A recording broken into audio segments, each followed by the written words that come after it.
You are watching and listening to Chris and LTiDtv on YouTube and your favourite podcasts. Right, Chris. Hey, I'm not got used to my new gadgets yet. There we go. Hello. Oh, it was all going so well as well. Good evening, good day, good morning, good afternoon, good night, goodbye. Hello, welcome to you wherever you are. Yes, we can tell we're back in the Premier League because that topic has raised its ugly head again. VAR. We have had a season without it, and hasn't it been great? The Premier League have had a season without us. Maisie, it's been 12 months. How the devil are you? I'm fine, thank you, Chris. How are you doing? Obviously, I was missing you for a little bit, and then I thought, it's just not been the same, the Premier League and everything without you, of course. So, Leicester's a great club, asset in the Premier League, and overall, minus Luton, the right teams have gone down, to be fair. So, sorry, Dan. Yeah. How to make friends and influence people. I guess the first question I've got to ask, Maisie, is are you dry enough? Yes. That took a while to compute, didn't it? Yeah, it took a while just to get it back, get the banter back together. Been too long. That honestly, I mean, I was humming the Paul McCartney song "Waterfalls" watching the match of the day 2 the other night. But hopefully your new owners will come in. Well, say majority owned. Are they majority? Is he majority? No, they're a minority owner. They own 25% of the club. Right. So Glazers are still the main majority owners. They're like a fart in a spacesuit. You can't get rid of them, can you? To be fair, though, I've lost faith in the new ownership already. I know it sounds pretty bad to say that, but I already have, because briefly just saying it, they've took over the sporting assets, let's just say. Yeah. I don't know how much you followed the women's league this year, but just been atrocious. One of my favourite players plays for you. And who's that? Well, 2 of them, but one of them moved to Arsenal, so you can guess who that one is. Yeah.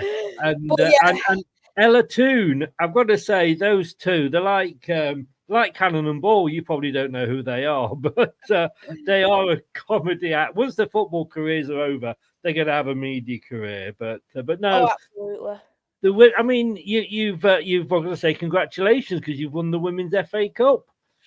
Yeah, I was proper made up for it, but it's just, it just paints over cracks with how it's going on at the moment, and obviously what Jim Ratcliffe is doing now with the women's team. Well, it just says a lot of how he's treating the women's team in his actual club. So I don't think it's going to go well longer term, but we'll see. Oh, we were nearly going to play you in the final. I know, yeah, against you were actually Tottenham. leading against Tottenham, wasn't We you? were. Yeah, And then we just couldn't. We ran out of steam, to be honest with you, at the end. I think the semi-final is always a great achievement anyway. From in my point of view, from looking outside from a neutral, I think it was definitely a great achievement to have. Our So first ever. So very, very happy with it, But yeah, but like I say, we're back. It's like it does seem strange. It was one of the first questions I got asked on an interview after about 10 games into the season was, how do you feel about being in the second tier? And I just said it's great to be winning again. And Dan, obviously, the Burnley fan. Oh my God, Rishi Sunak is at Southampton, West Bromwich Albion. Yep, he's a Southampton fan. Is he? Yeah. Honestly, oh God. I seen him. I think I was watching one of the games, Southampton match. I can't remember who it was against, but it was a couple of months back, and he was pictured on Sky Sports as well, saying, "Oh, he's at the match and stuff." Because I think he's got a season ticket for Southampton because he's a fan of theirs. Fair weather. I bet he's not there every weekend. I bet he blames his work or something. You know what it's like. But yeah, as I say, so it was great to be winning. And Dan said to me, because obviously they'd been down the season before and they'd come back up and, like we've just said, going back down again. And he said it's great. It's proper football. And you know what it was? It is. A goal is celebrate. You score a goal. Has the linesman got his flag up? No, it's a goal.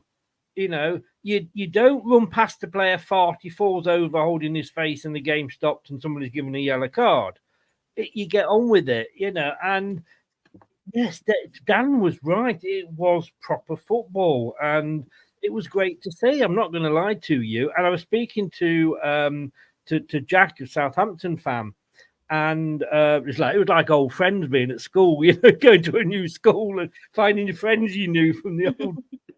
And at the end of the season, when it was obviously that they weren't going to go up, he said, if we don't win the playoffs, actually being in this league for another season isn't the end of the world. Yeah, the Championship for me is a fantastic league to be in. And I just think it's so competitive. Everyone could beat everybody pretty much in the league. Ipswich was absolutely fantastic. The season just gone for yous now, isn't it?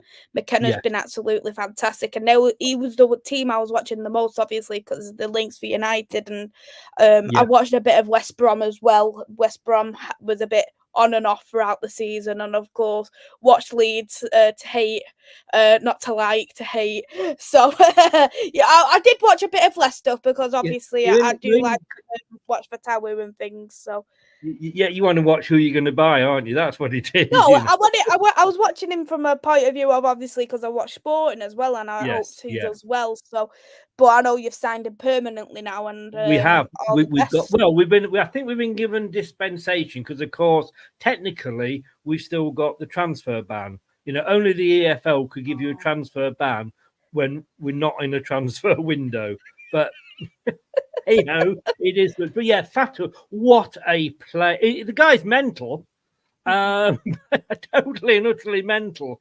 But he, honestly, we will be selling him. We will be doing a Harry Maguire or somebody's going to come in or like Fafana. You're going to have to be giving a 70, 80 million for him. The guy is absolutely unreal. And Agreed. He's settled in the club. All right, you can just as easily shout at him for what he tries to do sometimes. But he's young, he'll learn, he can only get better. And the goal he scored against Bournemouth, wow, pick it out sort of thing, Yeah. Gonna say hi to Nate. Nate's in. And he says, can't Fatawu just stay forever? Apparently, don't quote me on this, Nate, but Arsenal fans are already doing the Photoshop with Fatawu in an Arsenal kit. I've heard that somewhere. Don't know if it's true. Ben says, I think VAR should go. It ruins the game of football. And this blue card bullshit as well. Yeah, definitely. Nate was just saying, I think VAR just needs to be used, right? Well, what were we talking about? Russell Martin didn't want to see him after the last time he turned up. I guess that's Wishy you're talking about. Fair play to him. Maisie, first of all, and forgive me, we've gone on a bit and I've not asked you this yet. Your details are in the description below, but where can people find you? My YouTube channel's Devils United. I've not really been doing too much content on there, but I do also have a TikTok. I think you'll have to. I'll tell you the TikTok in a minute. But I've got also my Twitter, which is Mainu Diamande, which is obviously for Kobe Mainu, a fantastic star, and Diamande from Sporting. And my TikTok is at Maze with 3 S's 773. So yeah, that's my TikTok. I've been doing more content on there. I'm upset, and I've got to say, well, I'm not angry. I'm just disappointed in you, Maisie. No underscores. I know. I know. I just got rid of them. I used to love your underscores. I always say that's not a euphemism before anybody says. But I've got to say, I did like your, and you had 2 of them as well. Yeah, I did. Because I remember when you first tried to find me, you used to only put them 1 underscore, and you couldn't find me. I was like, no, it's 2 underscores. But a lovely pair of underscores you had. That's all I'll say. I missed that laugh. It's great to have it back. I used it on the radio show. You didn't give me the money for commercial rights, so I'm not very happy with you. I'm using it on my radio show now, so you should be claiming commission. But yeah, it's great. It's great to be back, Maisie. Great to be back. Right, I'm going to have a rant first of all, if you don't mind. Go ahead. Because I do get passionate about this because I was actually on. I don't know if you ever watch it, Talk TV on a Sunday night. It's Mark Sager's show. And it's a sports show on Talk TV, basically. And he had Rick Parry on the other day, a couple of weeks ago, and he had myself on just after we'd kind of got done for the being a little bit naughty with the money sort of thing. And I went absolutely mad on the fact that all this BS that comes. I mean, Rick Parry's there as the chairman of the EFL, forgetting that he was the guy that set the Premier League up. Started it all off. But I don't think that the FA and the EFL to some point are really concerned about the fans. It's like we're a sort of a nuisance, a fly to be swatted. And I've said there, football in England is no longer about the fans or for the fans. All the BS that the EPL and EFL said about missing fans during COVID means nothing at all. All they missed really was the money. It was just sound bites that they were saying. They want a nice package wrapped up with a nice bow for the overpriced TV packages, and don't give a shite about fans that go to the game. Give football back to the fans. Banning VIP is just the first step. Replacing the FA with people who understand what football should be about should be next. Would you agree with any of that, Maisie? I completely agree. I do think football has lost a little bit of a spark in a way with all the stuff that is going on in terms of its. You've already mentioned massively overpriced clubs alone for match day fans are ruining the actual match day ways in terms of the reselling of the tickets are far more expensive now. Man United and Arsenal being examples of people reselling back to the club, and they're selling them for £300 for the resale ticket, and I just think that just takes away any atmosphere, any kind of match day experience for match day fans. I think as well that I don't know if you've seen it, but FIFA and the FA are discussing about having their the special matches abroad. So like a Manchester derby, for instance, will be played in the USA. And I think that's absolutely disgusting as well, because how are you going to have a Manchester, I know you'll have your own rivalries with Leicester, but talking like if you're looking at a Manchester derby, for instance, how are you going to have that same rivalry in the USA compared to what you would at home? It's about two man clubs who despise one another due to blood, due to the blood, the anger, the fight. You're not going to get that in other countries. I know that sounds wrong when I do say that, but it just takes away that kind of way of the fans and etc. And no fan realistically is gonna, unless obviously you're crap hot with money, you're not gonna spend well, when I went away to America, I spent a lot of money, so they're not going to spend a lot of money to go to, let's say, New York, buy your hotel, because you're going to be jet lagged anyway, so you're going to spend a few days there alone. So you're going to have to spend a week, and on top of that you need spending money, on top of that you need this and this, and it just takes away absolutely everything. You'd understand if it was a European night, but as an actual match itself, it needs to be played at a home venue or a neutral venue. If it's a cup game, when it comes to Wembley, for instance, they're the only times that it should be away from Manchester, is when it is a cup competition. Agreed, totally. So and I saw a thing in the paper that was saying like they had some friendlies there a few years ago, and they filled 82,000 in this stadium. So it's a case of you know if you wanted to go, you might not even be able to get a ticket. And they did it, didn't they? They brought NFL to London, right? But if you have two rival NFL teams, that rivalry doesn't come with it, does it? No, it's just like, for instance, if you're gonna be watching, say if you, for example, I watch basketball as well. So it's just like asking the Celtics versus the 76ers to come down to Manchester and play at Old Trafford as a one-off game because it's a match. It's just, do you get what I mean? It's just absolutely pathetic. It's stupid. And as you say, it's just about money. Yeah, and they can watch it bloody cheaper than we can anyway. Most of it is free to air, I believe, in America and other countries, and yet we're having to pay an arm and a leg and can't even watch the 3:00 kickoffs. I know. You know, absolute joke. That's what they say about this 3:00 kickoff and all this. They say, well, if we did that, no fans would go to the games. Yes, of course they bloody would.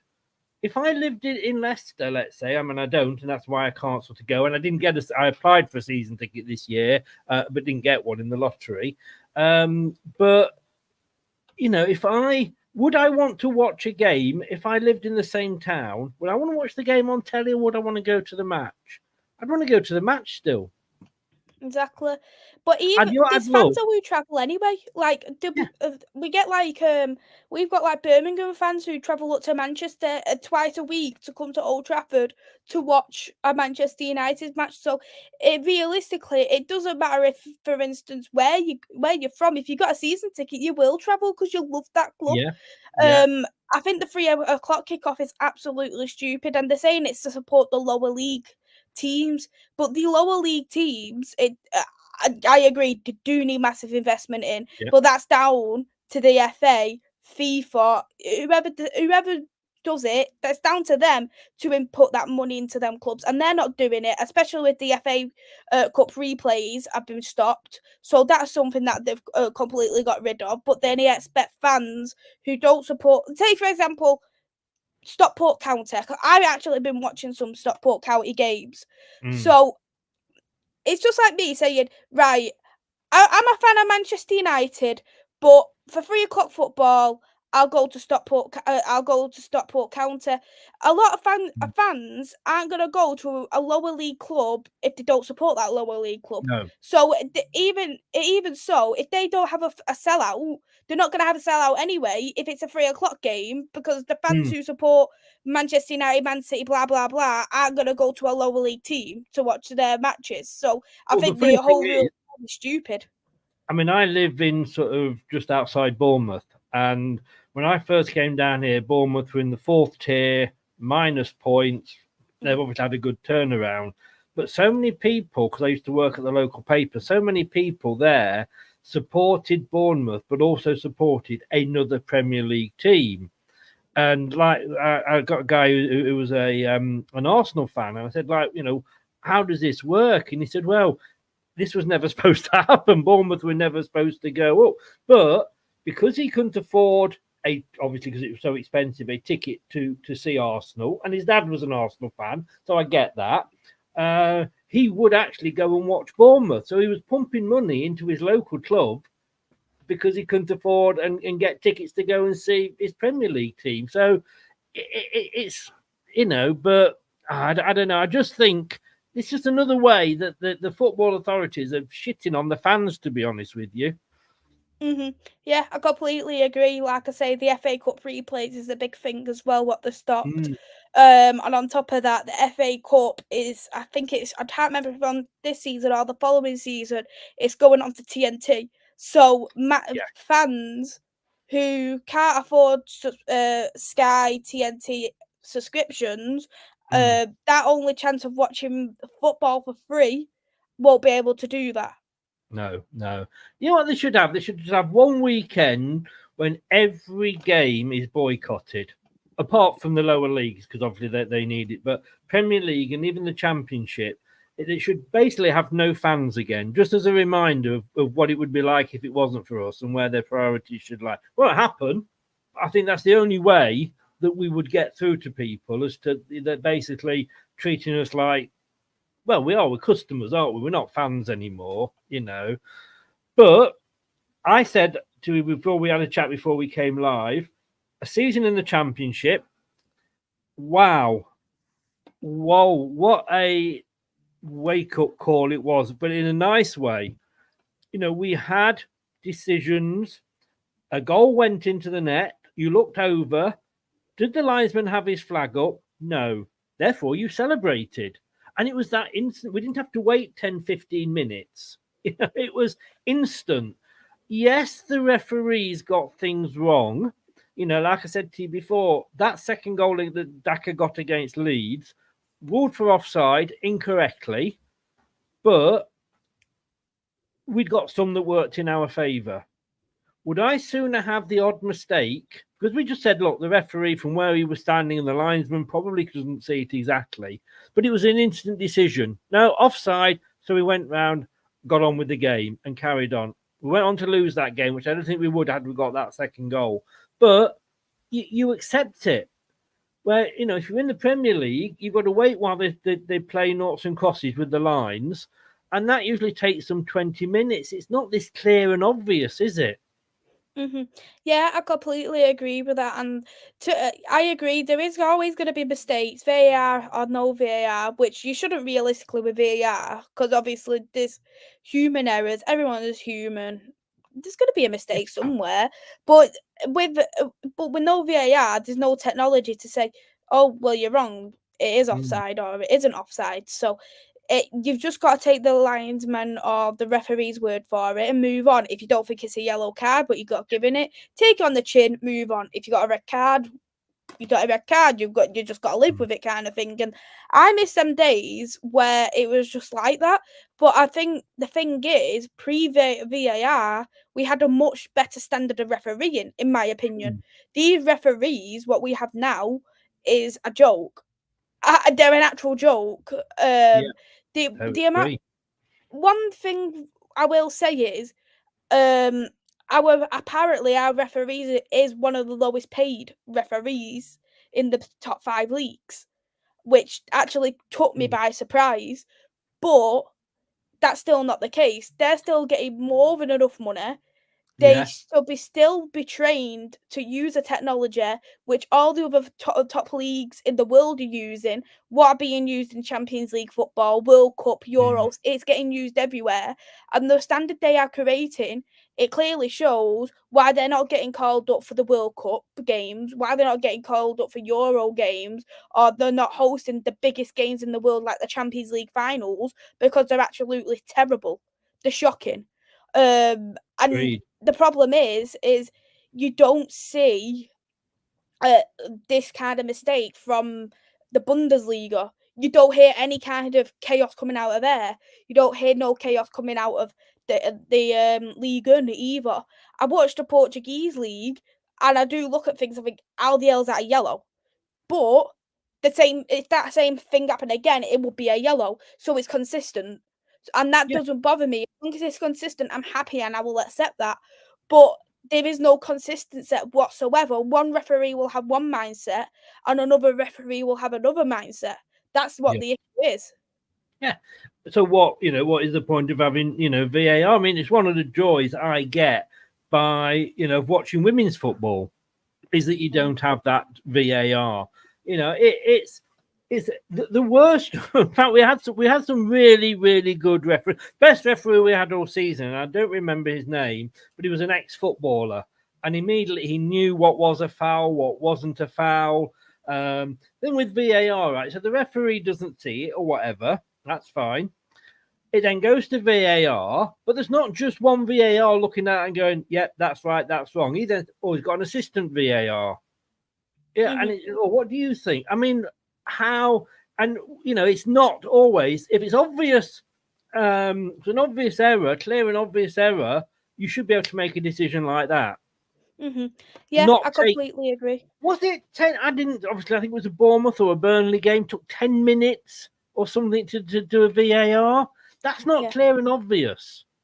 If, for instance, it is taking say, for example, that you've got a goal and you're checking if it's offside and you're looking at it for 10 minutes. If you're looking at it for that long, just give the goal and that's it. Just move on. You can't be spending too much time on VAR and refereeing. And the thing is what they've introduced this season is the amount of time that you took time wasting and you took on VAR, that's all getting added back on at the end of the match. And that's not good for, in my opinion, for fatigueness of players, because now there's that new Champions League format. We've got the Europa Conference League.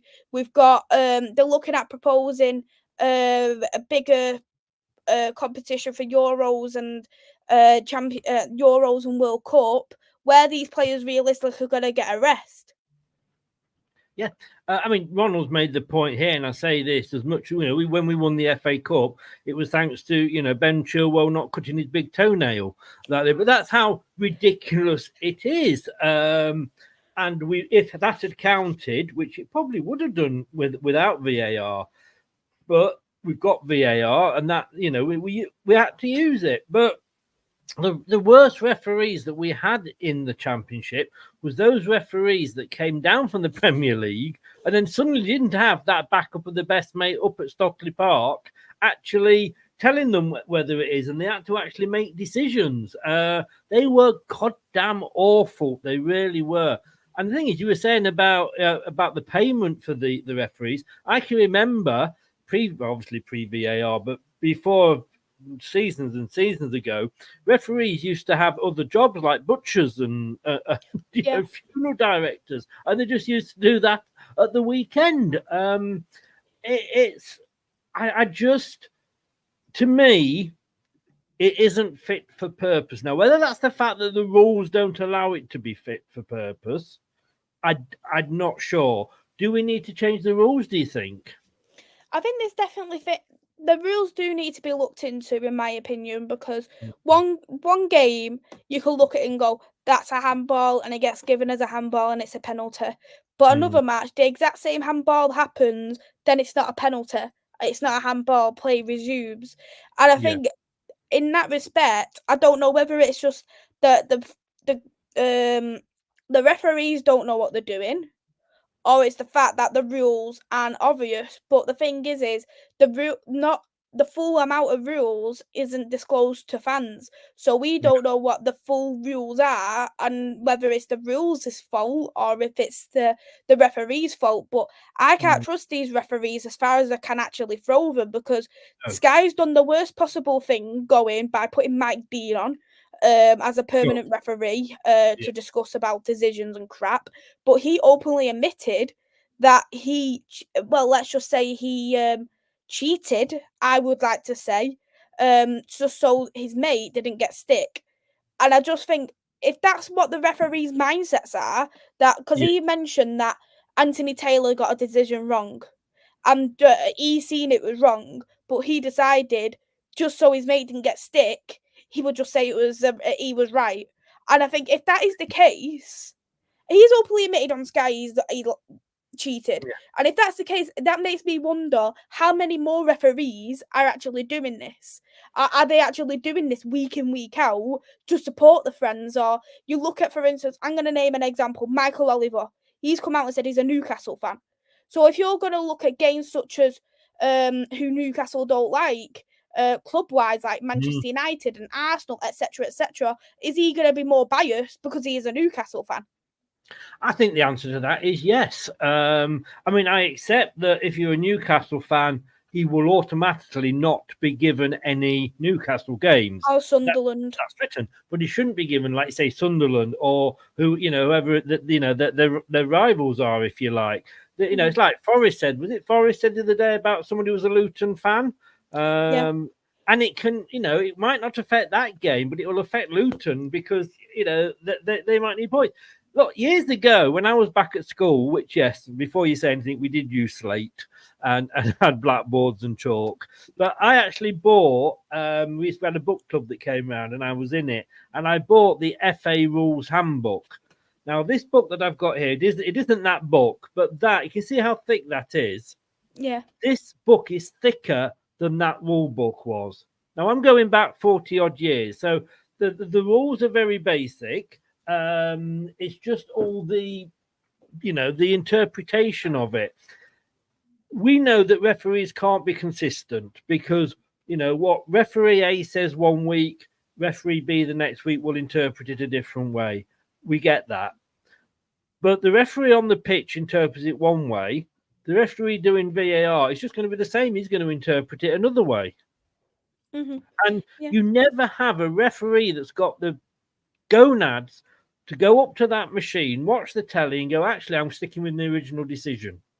It's very rare. I'd say 10% that happens. I've only ever seen once it happened. I mean, I've obviously been seeing it this year in the Premier League. And that was in the women's, I think it was the Women's World Cup. Yeah, I've seen it in the Premier League about twice this season, I'd say. I suppose fair enough then. I mean, I said, before we go into sort of a bit more detail on this, I said two things for me.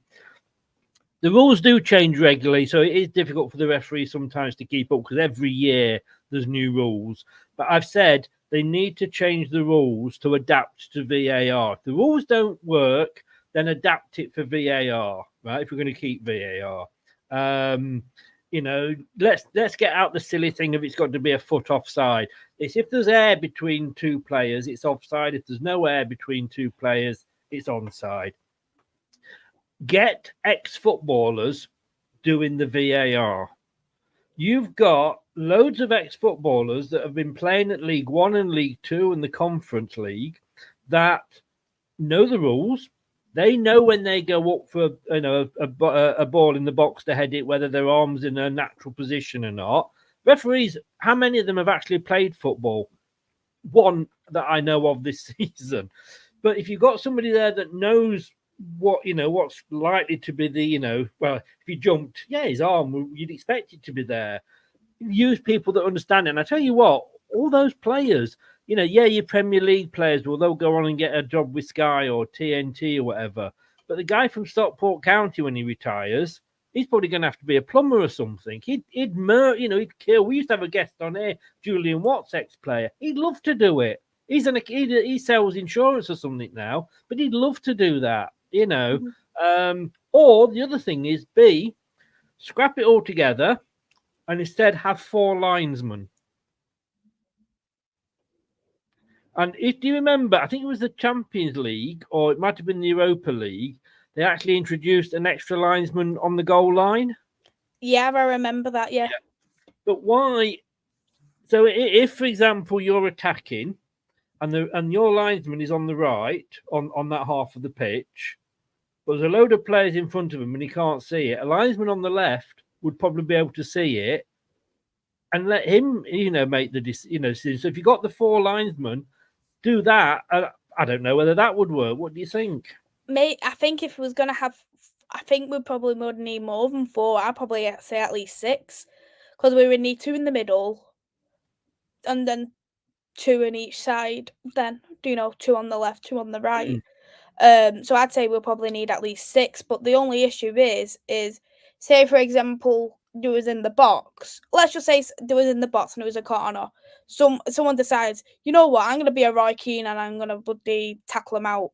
But then there was loads of people around them. You're not gonna see that realistically. That's just my only issue with that. Whereas I think if a referee was right next to that line, you might right next to him, I think you might see it a little bit nearer. I think the linesman actually probably is a good idea, because you would see a lot more offside rules and stuff like that. But my opinion is, my opinion is, there isn't an issue with the technology, because we see all the other leagues minus La Liga. There's no issues coming out of them. So Right. it shows the technology works. It works up to the standard. That standard of what VAR is being used on is what they're putting into that technology and what they're looking at. That's how I interpret it. So I definitely agree. Bring the ex-players in, let them do the VAR, because nobody knows better what a foul is, what an offside goal is, than an ex-player. And I completely agree. Take them from the lower leagues, and let them do it, because they'll have seen all different kinds of tackles. Like League 2 is a rough league. Like you see all kinds of flying tackles all over. So you will literally see the worst tackles coming from League 1 and League 2 and the Conference League. So I completely agree. Get them out of them. Minus ones that have actually started their academy at a certain club, a Premier League club. They'll be the only ones I would say no to. But if you're looking at, for instance, I'll name a Stockport player, Paddy Madden. If he decided I'm going to retire fully, but he hasn't, I think he's gone to Morecambe now. If he decided I'm going to retire, I'd have brought him in, because he hasn't played at any Premier League club. But for likes of Nick Powell, who was an ex-Manchester United player, I wouldn't have brought him, because he's an ex-Manchester United player and you don't know how he's going to be. But what I thought was, in terms of referees, disperse them. Get rid of them, and then just say, keep your couple. Keep David Coote, for instance, because he actually done a good decision one time. He actually gives people yellow cards when he actually gives people yellow cards when they actually dive. So I actually respect that. I think what I would do is bring all the whoever owns each league, put them in a whether they do a chat and go, right, we have got, say for example, we got 20 referees, let's just say. We'll say, right, divide that by the 5 leagues. So 5, we'll keep 5 English referees. You give us 5 French, you give us 5 German, you give us 5 Spanish. So then it's more equal. And then the ones from all the other leagues will have their ways of using their and refereeing, so they will be able then to adapt it to our game, and I think that would actually work out longer term, and there's less chance for me, in my opinion, that there's going to be a biased referee, because you're going to look at, for instance, a German referee, and say for example it's against Leicester versus Forest. Why would a German referee be biased towards a Leicester or Nottingham Forest? They're not going to. So I think it brings a lot more fairness, a lot more equality. We have players from all over the world, so why can't we have referees from all over the world? Yeah, no, it's a good point. Can I say there is a poll going on in the chat? Should VAR be scrapped? Simple question, and the answer is just yes or no. At the moment, 85% are saying yes, 15% are saying no. So there's a couple in there that like it. But yeah, I mean, I just think that it is broken. There is something that needs to be done. I'm just looking at this here. Last year, Championship referees, and I said earlier,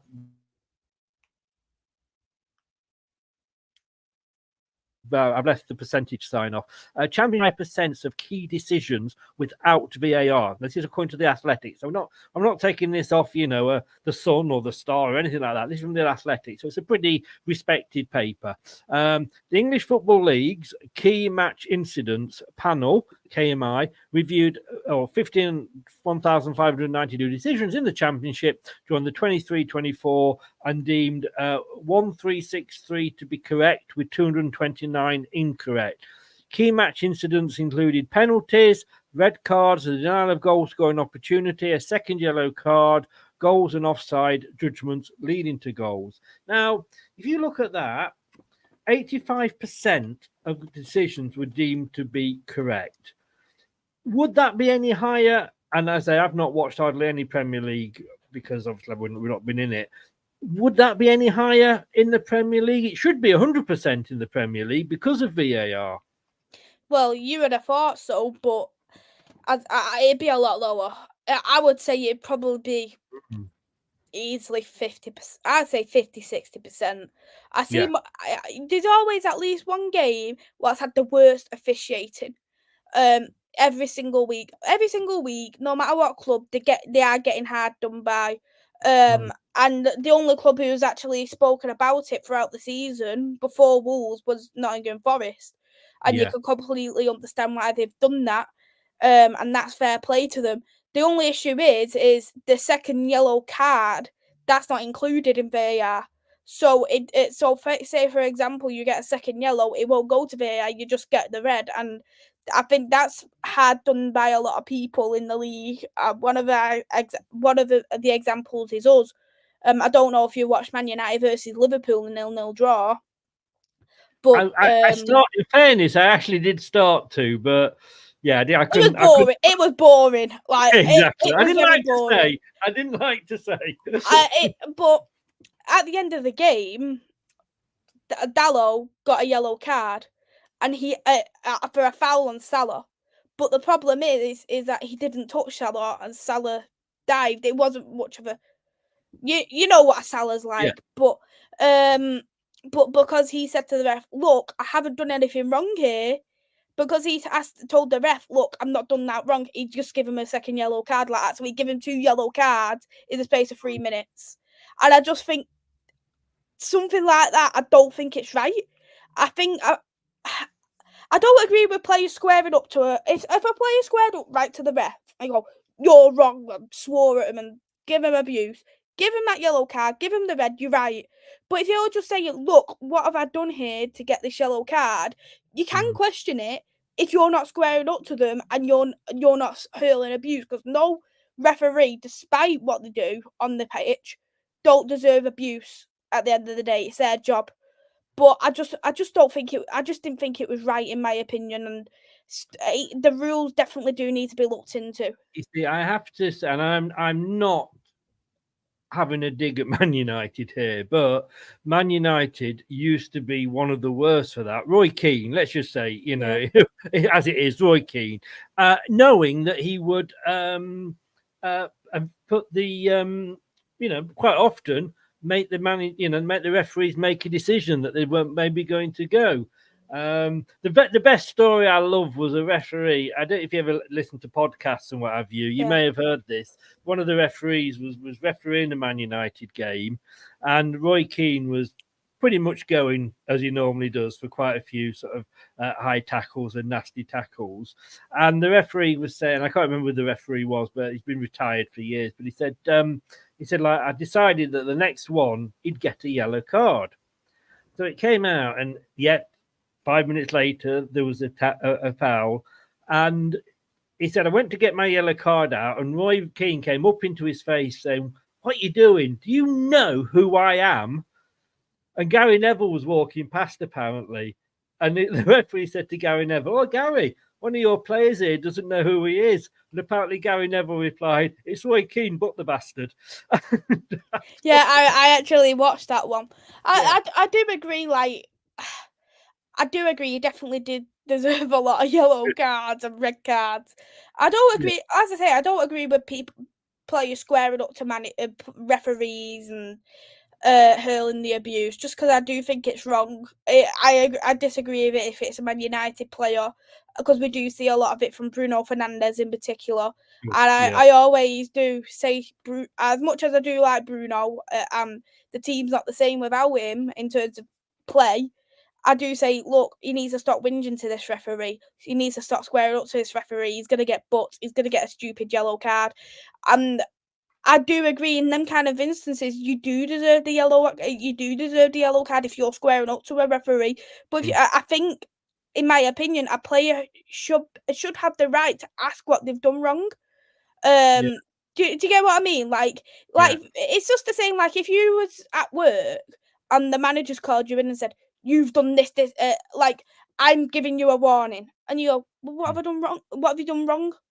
That's your right to ask what you've done wrong, and I think a player does have the right to ask, well, what have they done wrong? And if they right, I think you've done I see an knee stood here, and you've studied Mo Salah. If it was like that, you'd be right. Because they were surrounding the referee. It wasn't just. I mean, they made it so that only captains were supposed to go up and do it, and then that kind of changed, didn't it? But I don't know. To be honest with you, it's so. The rules change just so often. It's half time, by the way, in Southampton, West Brom, and it's 0-0, so this could go all the way. And also with VAR, then, if they've got VAR, why aren't they using it for dives? And, Good question. Players these days, and I tell you what, I don't know about the Premier League. Again, I only saw it in the Championship last season. So many teams, and I'm not saying naming any team in particular. Yes, I am, Leeds United. They would, if they were winning. Sorry, that just slipped out. I hate Leeds. I hate them. It just slipped out. But they would go down, and you could see that the injury was against the knee, and they'd be holding the face. So the referee had to stop the game. And I've got to go back, because obviously that delays the game. But remember what you were saying about how long it takes to make a decision for VAR.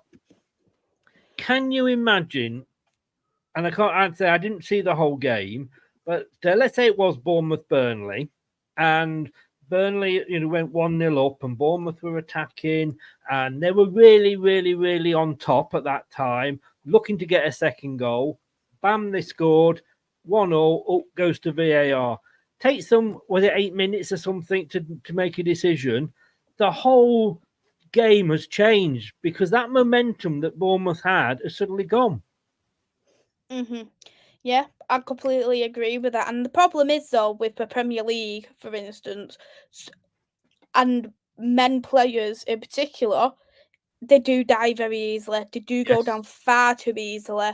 And if we was going to do every single dive, there'll be even more added minutes on. Like, I am sick of seeing 10 minutes added on. We'll see an extra 30 added on.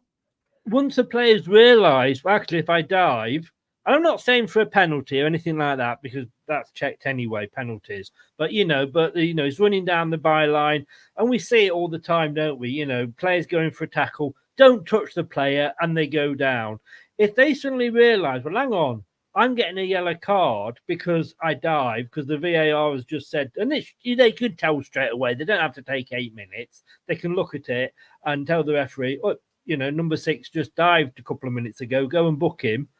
Yeah. A, the players have, well, hang on, I keep getting booked here, and B, that the managers will soon get peed off because they'll be losing players because the players are getting banned all the time. You know what they should do realistically?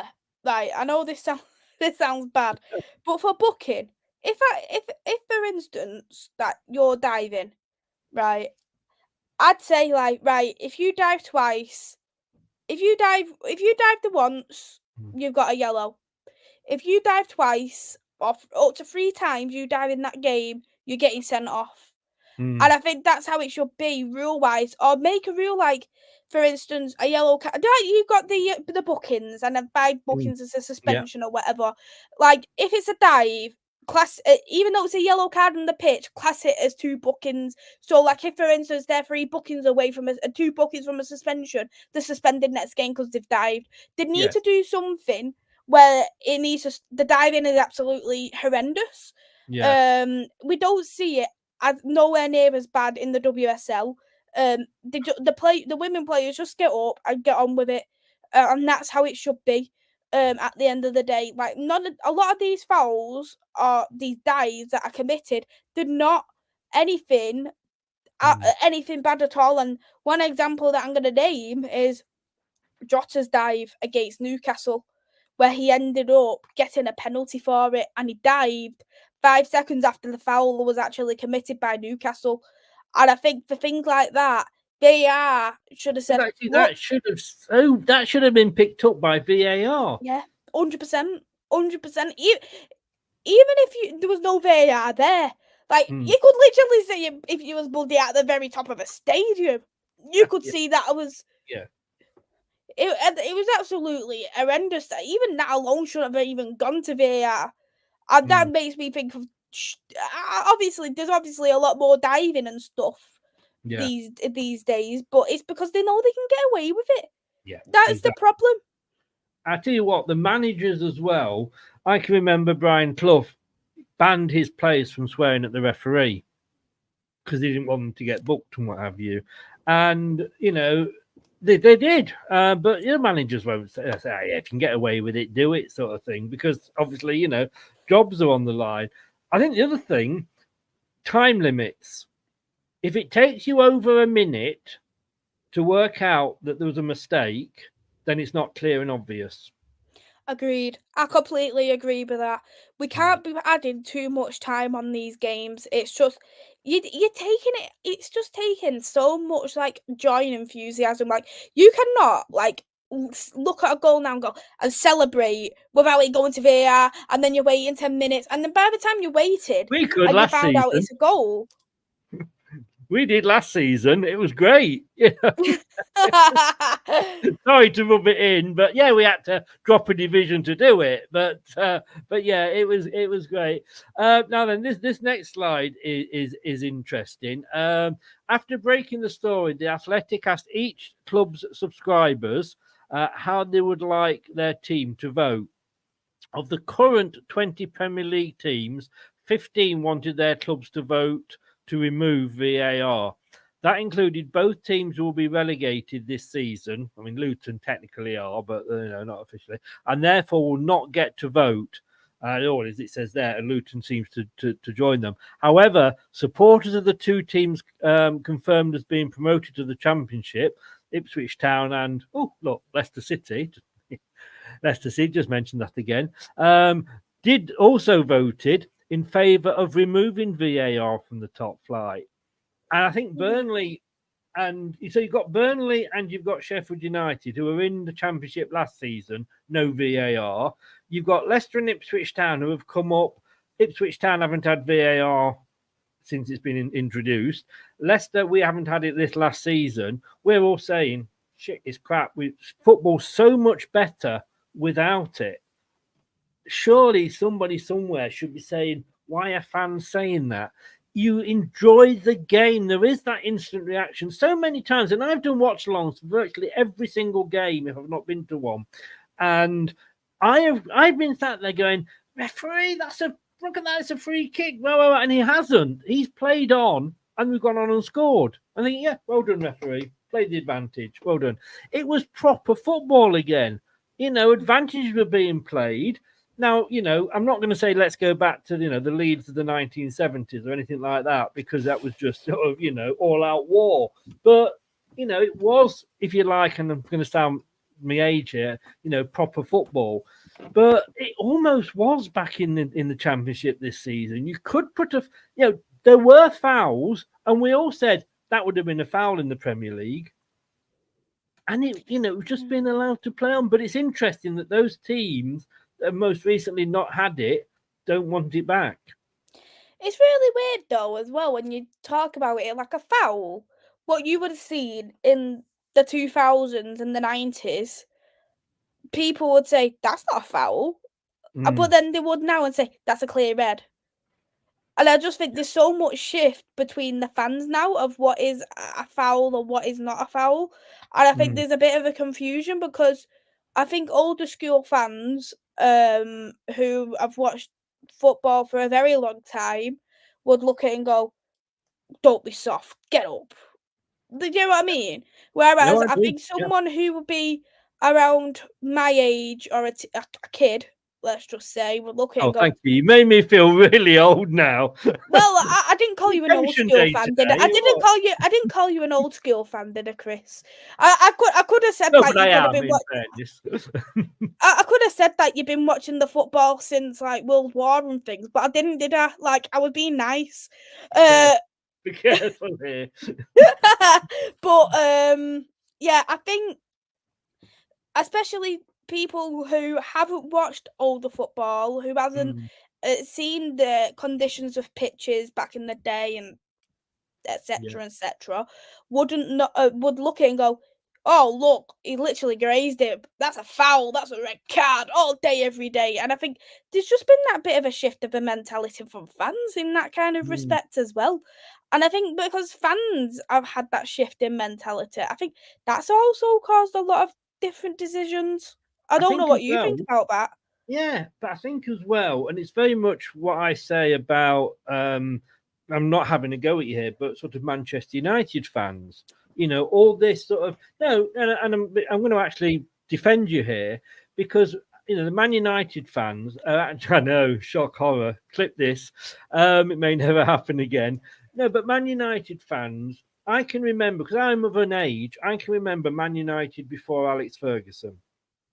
And in those days, Liverpool were the dominant force in English football. Man United, to be totally honest with you, were another Chelsea or Arsenal.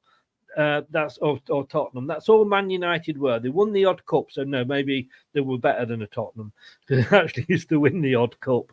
But then the current set of fans don't remember those times because they're too young and they've only known success.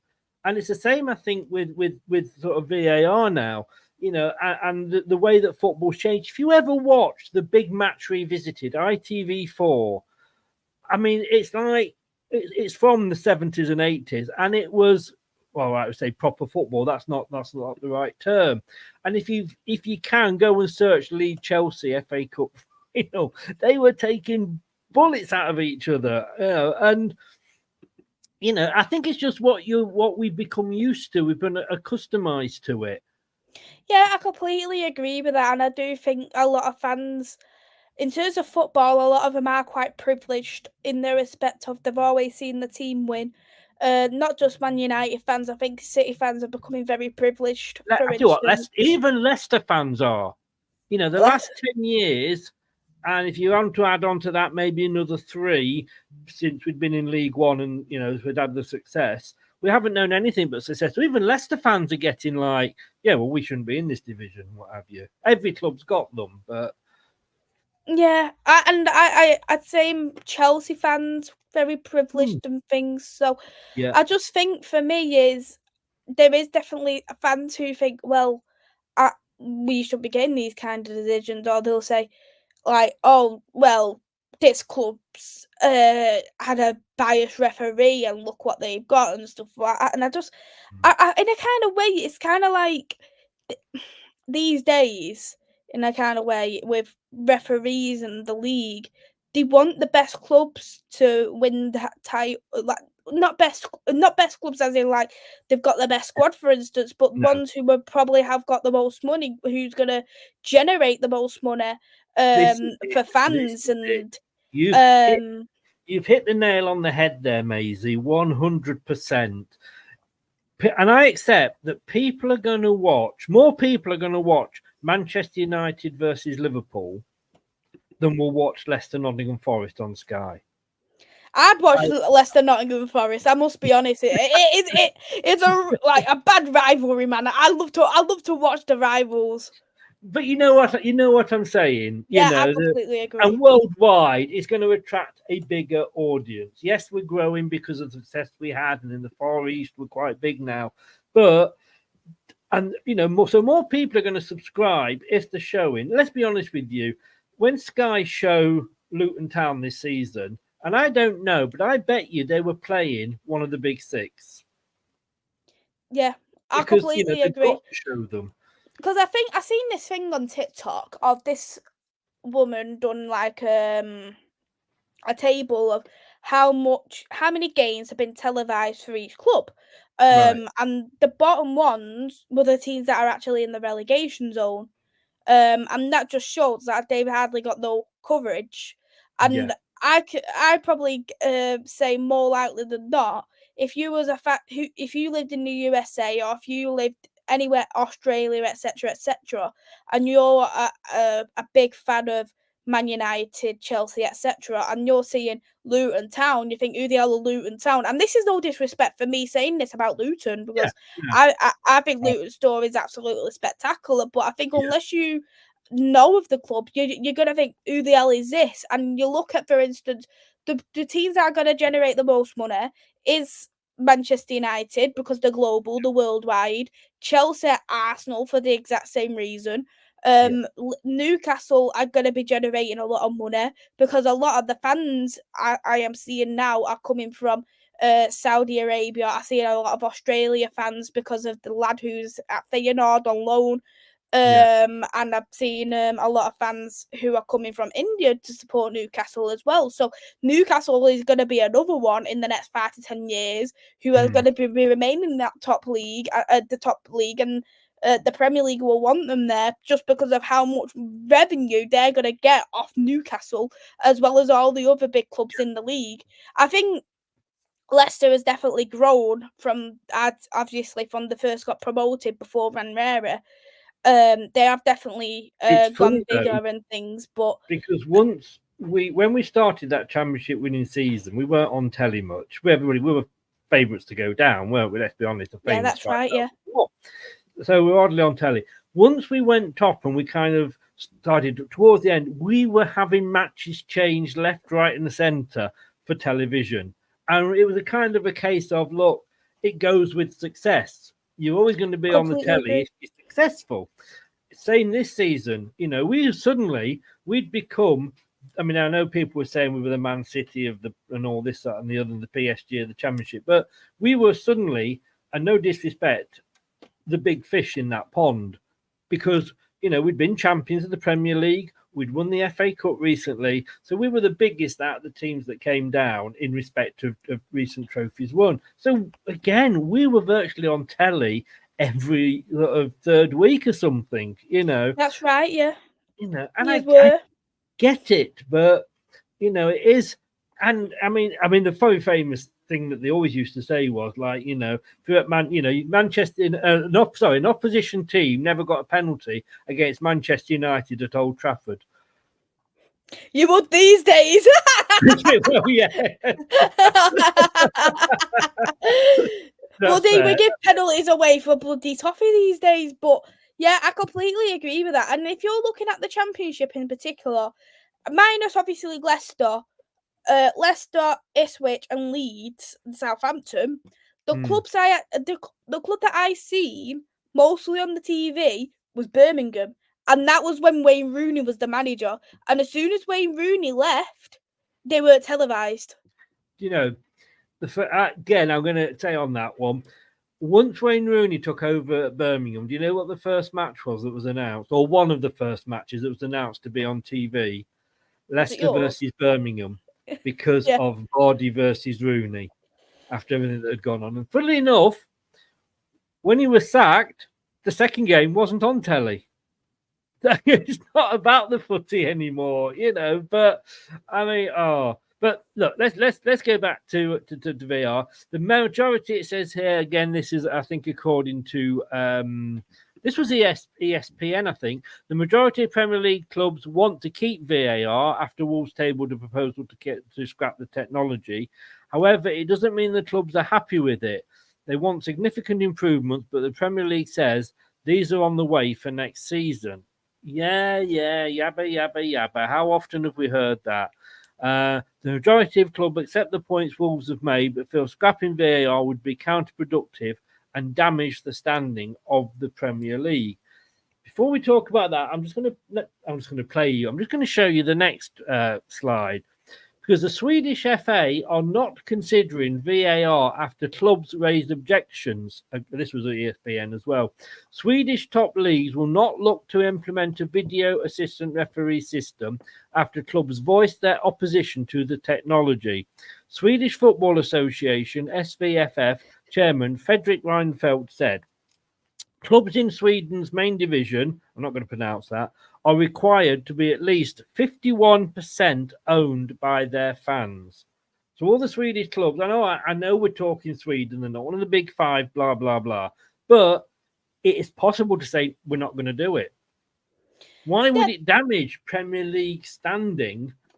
Because suddenly we'd hopefully get a better standard of referees. It's all bollocks, and it's going to improve for next season. How many seasons have they been saying that? The thing is, they've got to show what they're changing. They need to release the rules to say this is what we've changed, this is what we've amended. Because until we've seen that, it's just going to be nothing but false words.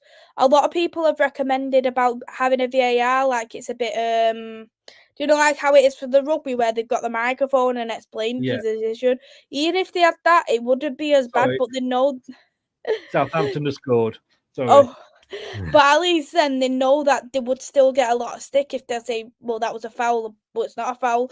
So I think they're probably trying to save a lot of bother for the referees. And I think them saying that it's going to cause damage, I think it's just going to show that the league is incompetent, that they're trying to say that. Because as in to say, well, we're one of the best leagues in the world. We're generating all this.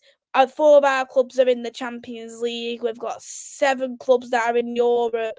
But then for some reason we can't use VAR. No, we're keeping it, kind of thing. And I think for me, the VAR to be keeping that in place is probably just so it can keep that.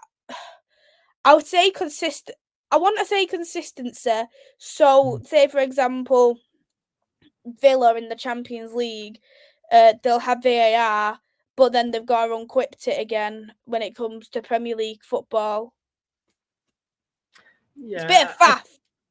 I just think that how long have we had VAR now? I mean, we've had it since the COVID trophy. Really? It actually got implemented before lockdown, actually. Oh wow! So yeah, and they haven't got it right, and they've promised us. You know, that guy that came in, who was a very good referee, that is now head of PGMOL, the policeman. I can't think of what he's called. He's made no difference. You know, he's come and said, "Oh yeah, they got that one wrong. Well, do something about it then." You know what I mean? It's just you keep promising it's going to be better, and fans don't want it. And this game should be about the fans. You know, and that's the thing with Sweden. All the clubs have got to be 51% owned by the fans, and therefore the fans are saying we don't want it. They've obviously, look. And they're not going to have it. Yeah, I think for me is VAR will probably it does cost a lot of money, VAR, so they probably don't want to bring it as well just because of the cost and things. But again, it's the VAR. All the teams need to be equipped for VAR, and I could probably only imagine a lot of clubs that are in the Swedish league is going to be a bit like Luton, where they're not got their stadium isn't at the standard of having the VAR into place, so it's going to cost a lot of money, and then I think a lot of the fans aren't going to be happy with that. Whereas I think in terms of obviously other leagues, they can afford it because obviously a lot more revenue goes into a lot of other leagues. I don't think the Norwegian league has it either. But I'm not too sure about other leagues at minus the top 5 and Portugal. So, I mean, Ronald McDonald said there, yeah, it should go, but we should keep goal line technology. Goal line technology, it's simple. Did the ball cross the line? Yes, no. If he does, he gets a shock on his arm, and it's a quick decision, isn't it? Yeah, a goal line technology. it's straightforward. It's straight to the point. If it's fully across the line, it's a goal. If it isn't, it isn't. That's it, kind of thing. And I just think for a goal that is halfway across the line and it's going to VAR is absolutely pathetic. That's what as you say, that's what the goal line technology is for. I do think goal line technology does need to stay 100%. Just because there is going to be a lot of times where goals aren't going to get ruled off, or they get ruled off when they shouldn't be. Obviously, one example for England for Frank Lampard, which is one example. There isn't goal line technology in the women's game as of yet, and there has been some goals what could have been goals, but didn't. So I think it definitely does need to be in place, but that doesn't need to be implemented by VAR because there's enough technology for that. So I think they need to strive away from there and concentrate on the bigger fish, on what needs to be done. It hasn't ruined the female game, has it? You know, we're not all moaning about all of this goal didn't go in or that goal didn't go in. I can remember before VAR, I actually wanted VAR because I was fed up with every week, the referee cost us that game. And, you know, they're like, it wasn't a penalty at Man United because it was Man United play. And I was thinking, this is going to cut all that out. Let's get it in.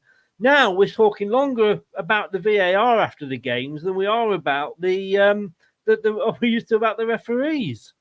Exactly, and I think with the VAR, a lot of the referees get away with it because a lot of it's just down to poor refereeing, and I think a lot of people don't realise there is actually referees who are actually dealing with VAR, and I think so many refs have got away with bloody pure murder. Let's just say, like it could be a bloodbath on the pitch, and they get away with it. That's how bad it's got to at this point. Yeah.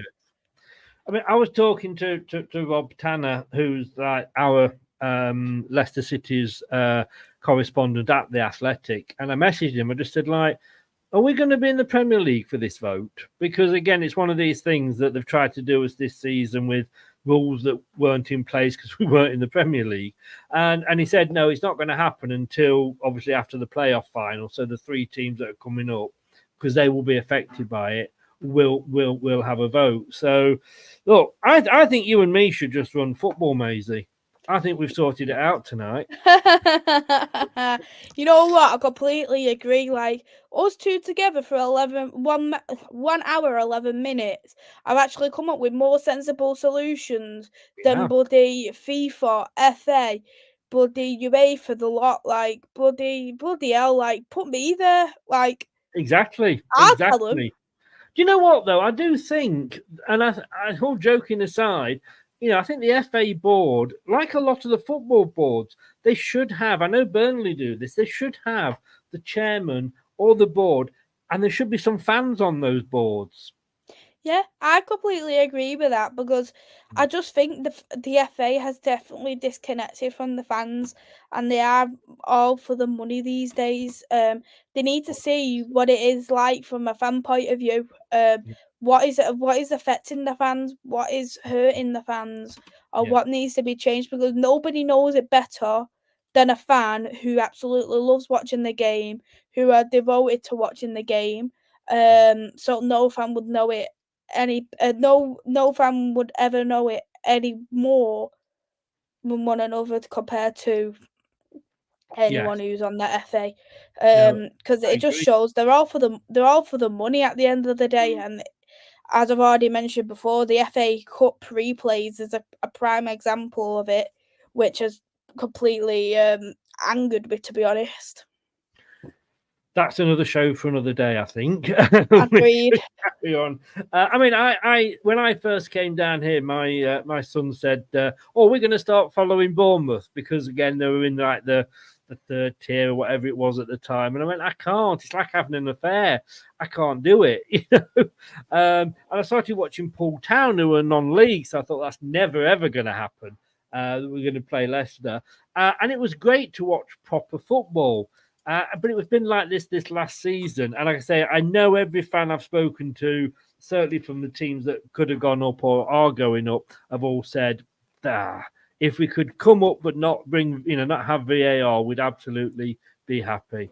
But look, let's just say with the VAR, the poll that we had, should VAR be scrapped? I'm going to end the poll now. 85% said yes, 12% said no. Oh, sorry. I don't know if that's right. That's not right, is it? But that's what it came up as. So, look, we know the fans don't want it, but I think we're going to be stuck with it, aren't we, Maisie? It's not going to go. Yeah, I completely agree. It's not going to go at the end of the day. As much they're not going to invest so much money into VAR to scrap it after a couple of seasons. They're just going to try work with it no matter what and just say like, look, suck it up. Yeah, I think that's how they're just going to look at it as.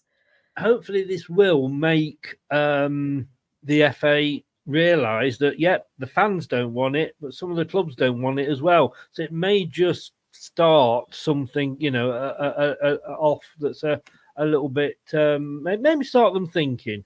But I've got to say, Maisie, it's been great to talk to you again. And I have not missed VAR, but you know what I have missed?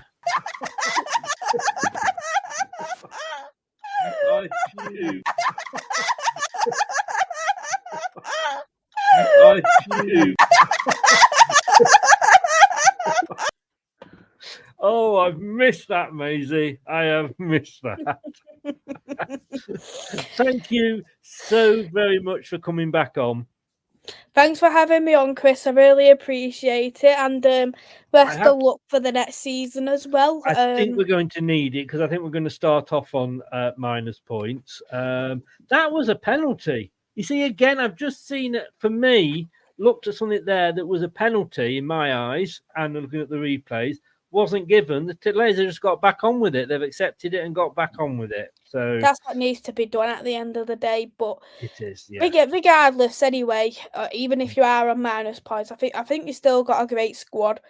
And the thing is you've still got a lot of players that are Premier League proven, who have worked in the Premier League, played in the Premier League. So I think that I think for me, if you get off to a good start, there should be no reasons for you not to, not have a. My worst. I think you could. I think if you do definitely have that point deduction, I think you could probably finish 15th. And I think probably I'd do that. I'd take 17th at the moment, to be honest with you. That's what it's all about. Yeah, that's the main objective at the end of the day, is staying up. And then the next objective then is to not have that second season syndrome. And I said about I don't know if you second season syndrome. In our second seasons, we just win the Premier League.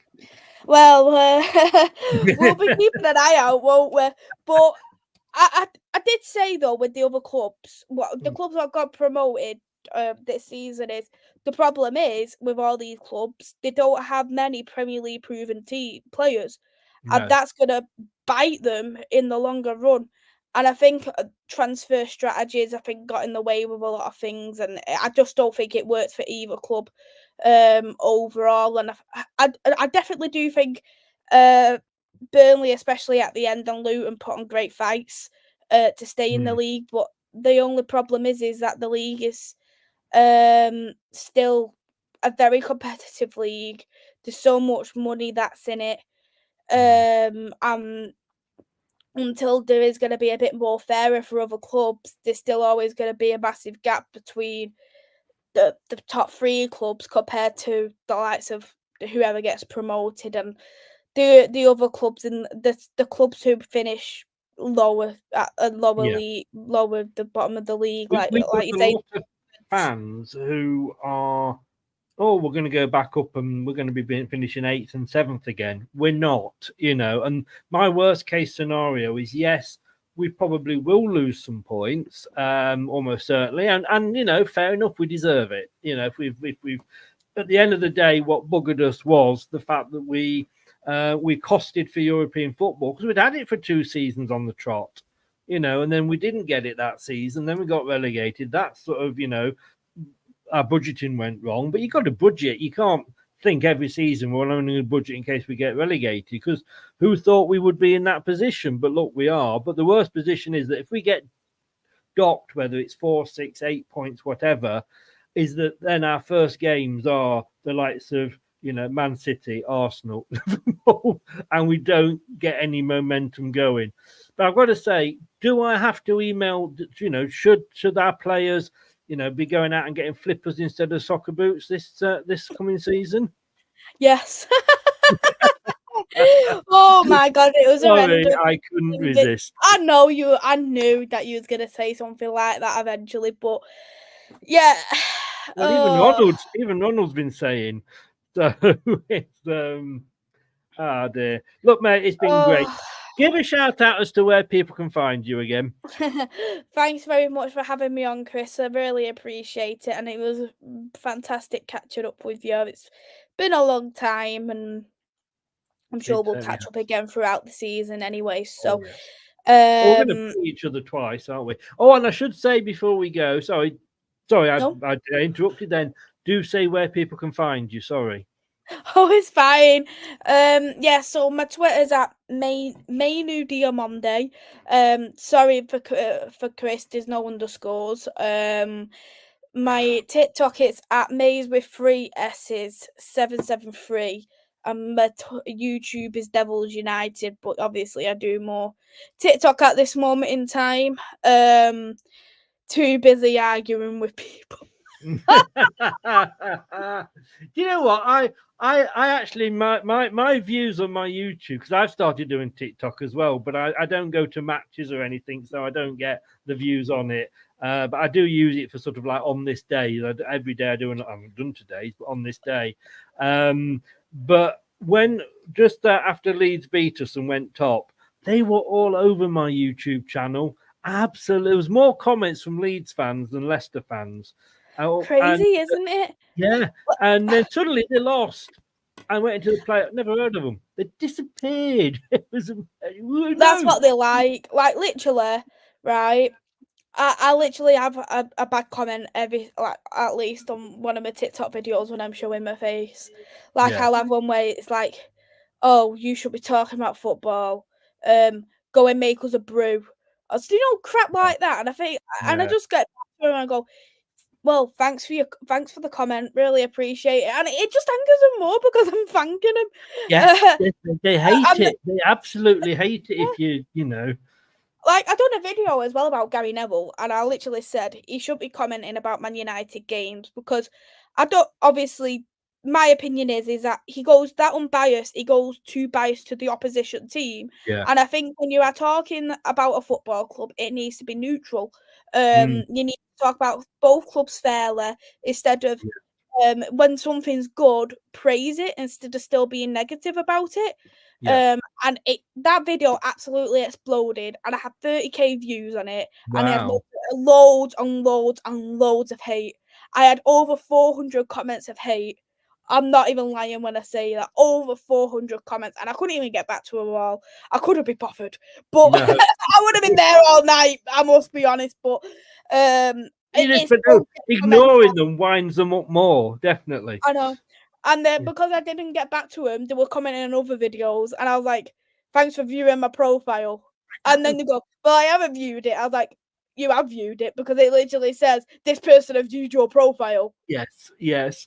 Yeah, and because obviously we get a bit of backing from YouTube once you hit a certain number of people, followers. And what they don't realize is that I set all my videos is that you can only comment on the video that I'm doing the show. Like, so in the chat now, you can only do that if you subscribed.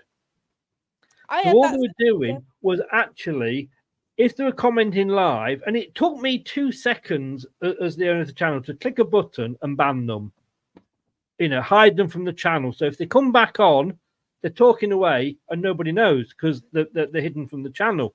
And it takes them longer. So A, they've helped me with my subscriber count, and B, when they've gone on and commented on the video afterwards on YouTube, when it's uploaded to YouTube, they actually have watched it. So they're giving me money by watching the adverts. And they don't realise. That's the funniest thing. That is the funniest thing. Yeah. I go, they come in, I go, oh, there's another Leeds fan. Thanks for the view. You know, but they don't realise at all, and that is just the funniest. And I have to say, good luck in the FA Cup final. Thank you. I don't think we'll win. I think we'll probably get battered. I must be honest. I can't believe I'm gonna say this, but I mean, look, I'm not Man United's biggest fan. I knew that, Chris. But look, you know, we all, you know, I don't particularly dislike them at the moment any more than any other club. But please, oh, 2-0. 2-0. Oh, Southampton. 2-0 Southampton. Oh no, it's offside. You see, he scored. The flag went up. He's like, oh, for fuck's sake, no, and he gets on with the game. And he was offside. You know, the linesman was spot on, got it right. Who needs VAR? But no, please go and stuff Manchester City because I hate them with a vengeance. Yeah, well, I'd love to do that, but the thing is, if I could talk about Man United all night, it would be pleasant about the players. So it's just about, let's just see what Man United turns up. Will we get a Man United that beat Liverpool 4-3? Or will we get a Manchester United that got battered 5-0 against 4-0 against Crystal Palace? So which team are we going to get? That's my issue. Yes. I mean, I hope, as I say, the only thing I would say is, please get rid of Bruno Fernandes. He is going to be one of the most hated footballers. He is hated, but the problem is he got injured he's been injured this season. Only a couple of games, not many. Yeah. But the problem is without him, that team's nothing. And I mean absolutely nothing. Yeah. We can't. No player will create. There's no chances at all because they don't know what they're doing. Whereas, as much as Bruno does annoy me at times, he's the only player who's able to make that team tick. And it's crazy how one player can make a massive difference. Yeah. I mean, as Mike said here, Bruno is so pivotal. Look, we had Robbie Savage, and he's one. I know we loved him when he was with us. We hated him when he went to Birmingham Derby. So you know that it's just us. It's just that's opposition teams for you, isn't it? But you know, but let's just say Bruno Fernandes for us is like your Dewsbury Hall. Let's just do it as that way. No, he's not. Dewsbury Hall's a local lad. You can't. How pivotal! I know Man United fans go worldwide, but you can't call him local. No, but I meant as in how pivotal he is to that team, how fantastic, and yes. Do you know he is that main man for Leicester without doubt. I agree. I agree. That was the comparison I meant by it. He's annoying. He's annoyingly good. He really is. And no, look, I say, I really please stop. Just stop Manchester City winning it again. You know, I just and I never thought I'd say that. That needs to be clipped and saved because I'll never say it again. But good luck in the final. I do mean it. Maisie, your links are in the description below. Thank you so very much. Please bring your underscores back. I loved your underscores. Go on. You don't know what to say, do you? I'll bring them back for you, Chris. Don't you worry about that. You can't beat a good pair of underscores. Maisie, take care. Good. You that had the two underscores, not me. I say I've missed this so much, but no, thank you so very much. Good luck next season, Chris. And good luck in the cup final. And we will speak during the season, obviously. Now that we're back with the big boys, take care. Bye. Cheers. Thank you. Now, oops, there we go. There I am. So remember, Maisie's descriptions are in the link below. Maisie's links are in the description below. That's what I'm trying to say. Not easy. I'm old. My teeth aren't my real ones. Yes, they are. Thank you so very, very much to Maisie. Thank you to everybody that's been in the chat. Really do appreciate it. And look, we're stuck with it next season, VAR. Could the Premier League actually scrap VAR? Could. Will they? No. Is VAR fit for purpose? 100% no. But look, you've had two fans talking. I'm not going to say that we are particularly know what we're talking about or anything like that, but I think we fixed it. Do what we said today and it'll all be fixed. Never going to happen though, is it? One last thing. If anybody wants one of these as a Leicester fan, there we go. Champions again, ole ole. The link is going along at the bottom there. art-of-football.com. Full Leicester range available on there. Cheers, Niall. And I will see you all. We're back on Monday with our championship team of the season. Not me, Kate. So you got to have a go at Kate. Don't shoot the messenger. Kate will be picking her 11 best players. How many Leicester players are in there? Have to tune in Monday at 7 and find out. Thanks very much, guys. Take care. Have a great weekend. Premier League teams, this is the end for you. It's the last game of the season. We're already on the beach if you're in the Championship. Take care. I'll see you Monday at 7. And goodbye. Thanks for watching. These videos are tremendous. You better like them too, or I'll be back. This podcast is proud to be part of the TalkSport Fan Network. TalkSport. Powered by fans. That will conclude this evening's entertainment.